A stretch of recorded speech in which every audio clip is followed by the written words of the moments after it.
I love watching a series that brings me right back to a certain time period of my life, and that's exactly what this anime does. My name is PB and Joe, and this is Kids on the Slope, an anime I could watch over and over again, and I wanted to share it with you. So, let's dig in.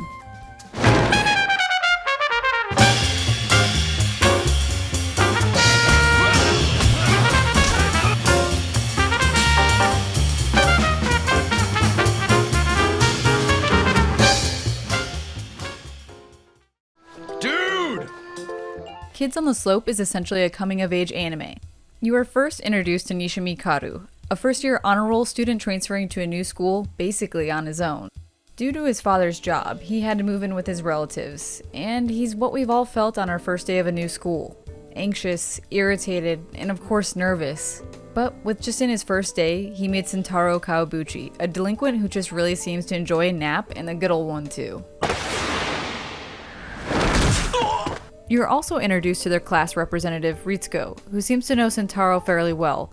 The beginning of the anime almost lets you think this will be focused on Richie and Ritsuko's relationship, but that's quickly corrected as you progress into the following episodes.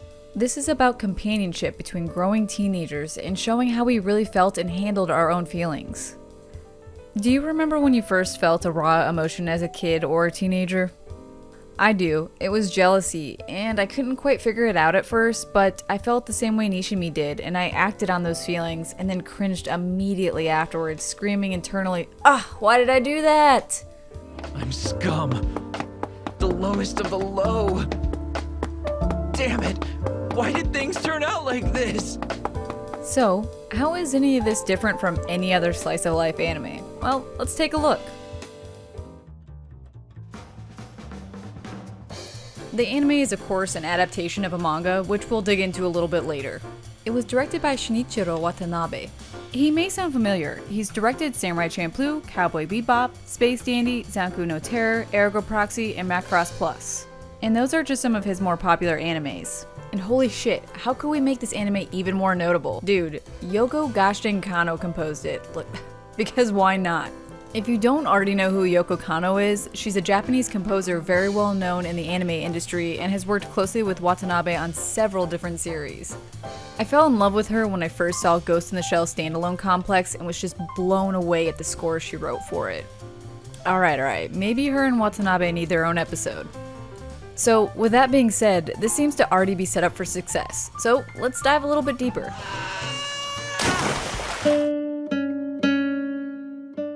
We've already discussed a bit of each of the characters, but let's set the stage a little bit clearer now. The year is 1966, post-World War II era, and the Beatles were international sensations. Richie doesn't really seem to give them a second thought, as his passion lies with classical music and, more importantly, the piano. The first episode shows Richie struggling to cope with his new environment, just even understanding the new dialect is weighing on him. And then he's abruptly introduced to Sentaro, who seems to be the complete opposite of himself. He's wild and untamed, yet it's infectious to be around Sen because you just yearn to be as free as him. I can't help but fondly remember their first encounter and just laugh. I won't spoil it completely, but I can't wait for you to see it.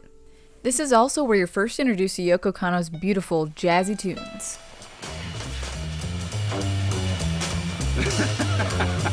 Don't follow me! You're giving me the creeps! The emotions start to flesh out even within just the first episode, and it doesn't feel rushed or pushed on you.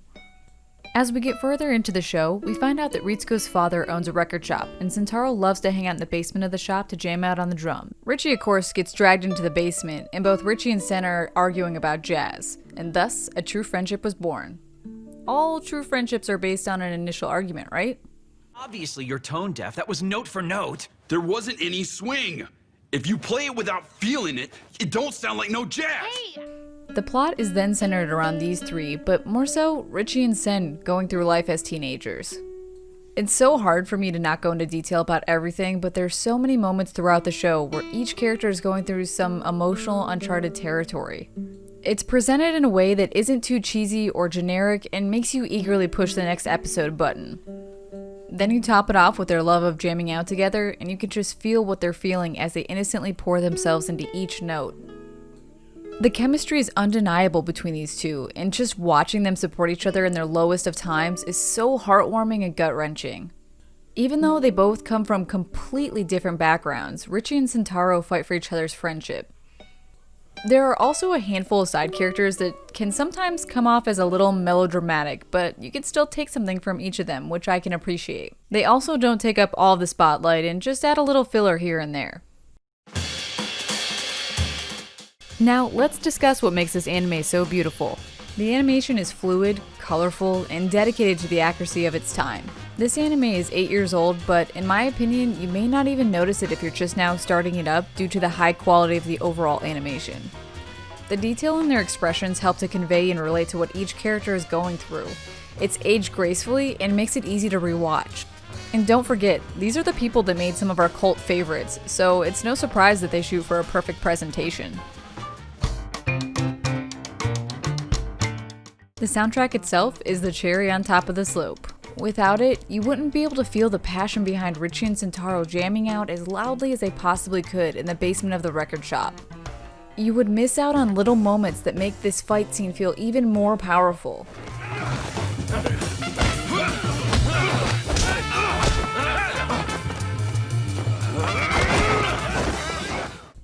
Honestly, there's something special to be said for Yoko Kanno's writing. This OST is fantastic to listen to, even outside of the anime itself. Going for a run, or just some good background music to get your day going, this soundtrack can do just the trick to help you get over that hump. Even if you've never gotten into jazz, I would say Yoko is your gateway jazz drug into that world. God, it's hard being this funny, you guys. I know it's sacrilege to even discuss, but the dub for this anime is notably captivating.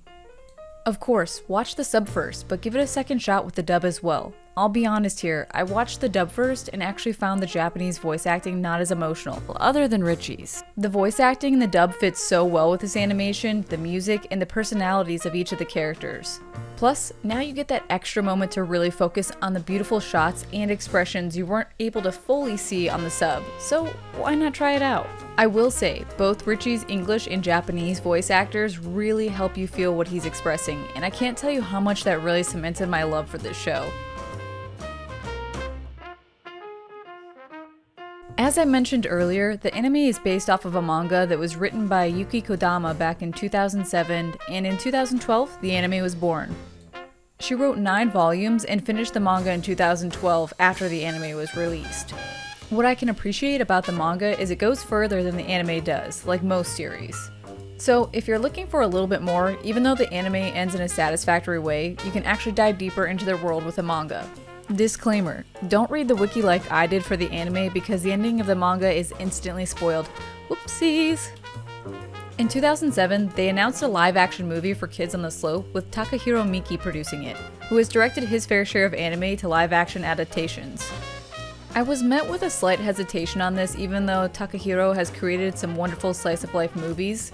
I'm not a huge fan of live-action shows after an anime, but needed to give it a shot. They try to cram in several hours worth of anime into a couple-hour movie, and I wasn't sure how that would translate, if at all. In March of 2018, they released the movie, and it was actually received fairly well. So of course, I gave it a shot. The intro was instantly lost on me, however, as the initial roof scene is missing the jazz that really helped make that scene. But as I continued to watch it, I started to appreciate the actors they chose for the movie. Yuri Chinen played Richie and actually practiced the piano for several months leading up to the movie. And Taishi Nakagawa played Sentaro. He played drums back in elementary school and picked up practicing again a couple months before filming started, which I truly respected because the music is where all the real magic happens. This movie is beautiful in so many different ways, from perfect lighting in certain scenes to its high quality footage. It's a charming live action drama. The lack of jazz and jam sessions were missing out, but Takahiro Miki did a fantastic job on capturing the emotion and the drama from the series. At some points, maybe a little too much. There are some scenes that are wonderfully recreated. I definitely recommend watching it if you have access to it. Just know, like most series to movie adaptations, there will be some pretty big differences. This show has made me tear up on more than one occasion. In episode 11, I actually almost didn't realize I had come to a full-on crying session at first because my tears didn't even get the opportunity to roll down my face. They just flew right out of my eyeballs. Even though this is a coming-of-age anime, it's such a wonderful reminder to check on your friends and not let their actions towards you be a direct reflection on yourself. That maybe it's good to sit back and remember, hey, they're going through tough times too. But together, we can get through it. There are so many moments throughout the show that remind me, as a full-grown adult, that I could always be doing better, and some lines just really stick with me. This quote helped me finally make this video and start this channel. Thanks, Sen and Richie. What are you scared of, huh? Nothing good's ever come of fear.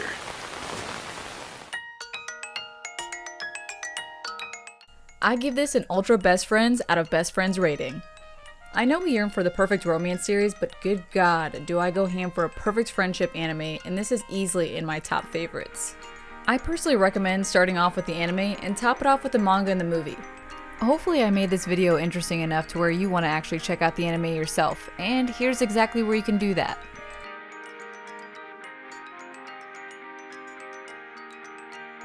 Thanks for sticking around for my first video, and if you want to talk more, you can hit me up on Twitter.